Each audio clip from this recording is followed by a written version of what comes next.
looking at the second word in our vision statement, our mission statement, simply experiencing everyone's divinity. And focusing on the word experiencing. What do we mean by experience? What do we mean by the experience of what's going on? How we see the world? So the question I start off with is, what is at the core of the experience? And a lot of people, if I said, how do you know what you're experiencing? How is it what you're experiencing? How do you have evidence of that? And what makes that happen that way? It could be culture, it could be your past, it could be your family. What's core to our experience is actually our practice. It isn't that the world is a particular way. We have a choice about how we see the world. So there's sets of people that are easy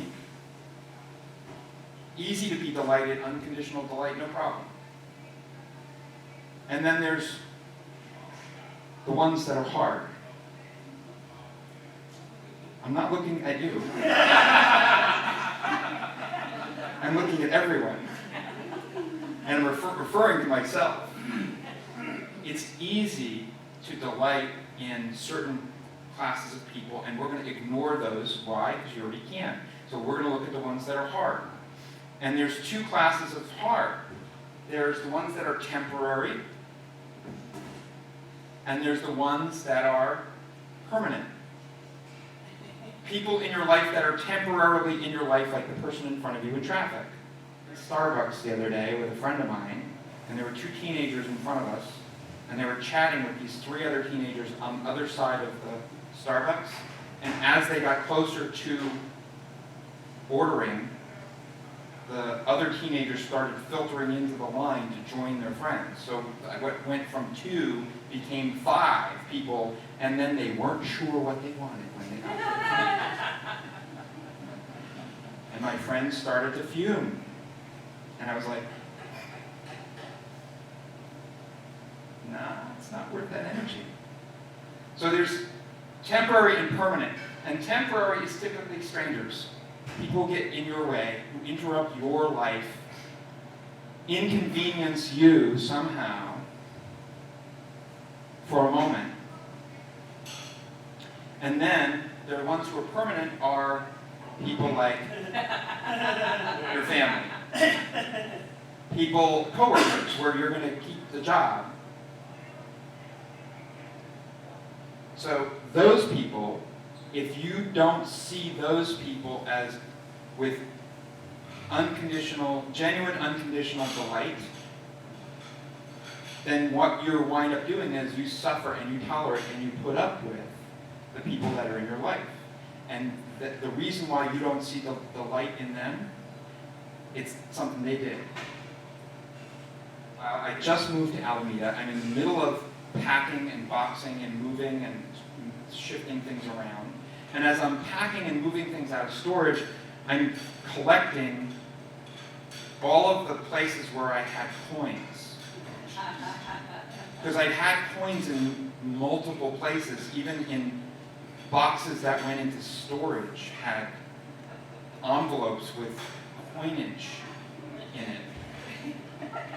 So before I got laid off, the plan was to take the coins down to Safeway and go to Coinstar and turn it into a piece of paper.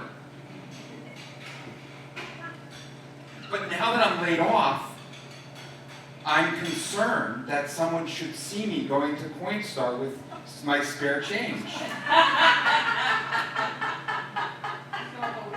Yes. Because I wouldn't want somebody to think that I was turning in the spare change because I needed it, because I didn't need it yet, but so I've got, it's in a Tupperware, not one of the Tupperware, real Tupperwares, but one of those Ziploc fake Tupperwares without a lid on it. And it was round and piled over and heavy. I get to Safeway with the Tupperware in a Safeway bag, hoping not to see anybody that I know. I don't want to be seen carrying my coins to this Coinstar. And I think to myself, I'm in the Safeway parking lot, and I think to myself, boy, wouldn't it be awful if the bag broke? 2 steps. The bag unseams from the bottom. I'm in the middle of the parking lot. There's 15 pounds of coins that hits the ground. It's a 6-foot diameter of coins. And I'm thinking to myself, not genuine, unconditional delight about myself at this point, right? I'm not thinking unconditional delight with myself. I am horrified that this has happened. And yet, I put 15 pounds of coins in a single, undoubled Safeway bag. If I'd been thinking, I would have put it into a cloth sack with real handles. But no, I put it in a piece of plastic that won't carry that kind of weight. And now I have a 6-foot spread. And all I could think of as I'm doing this, all I could think of is the merchants in the temple when Jesus threw over the tables, trying to collect their coins after everything's been dispersed. And I'm horrified. And the store clerk comes up and asks me, would you like a broom and a dustpan? And I can't even tell him yes. I said, no, it's all right. By the time you get it, I'll be done. No. Do you know how hard it is to pick a penny up off the asphalt by itself? And it was the Tupperware wasn't one of the square edged ones where I could have used it. It was round, so it's useless. It's useless. So I'm picking up the pennies and the quarters and the dimes and the nickels by hand, like 3 at a time. So I'm there for like 15 minutes. But the whole time it was happening, I was also being a witness to what was going on. I had my witness mind, and it was like, oh, isn't that interesting? You're really mortified right now, aren't you? You're really embarrassed. Wow. And you're really glad that you just moved to Alameda so nobody at the store recognizes you now. It's in those times where something happens, where we're inconvenienced, and we don't see the divine in ourselves. The same thing happens when somebody else does something to us. We don't see the divine in them in those moments. If you can't see the divine in yourself when something like that happens, you can't see the cosmic joke. I actually thought, before it happened, there was an intuitive warning.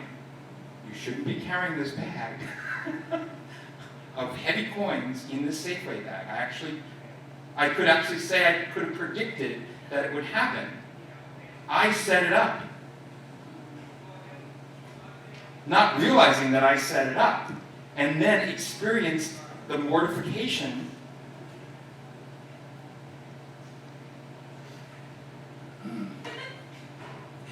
and this notion of mortification, it actually comes from the French, from the Latin, to death. It actually comes from, and we actually say that, not me, probably not anybody here, but people actually say, oh, I could just die. Die of embarrassment.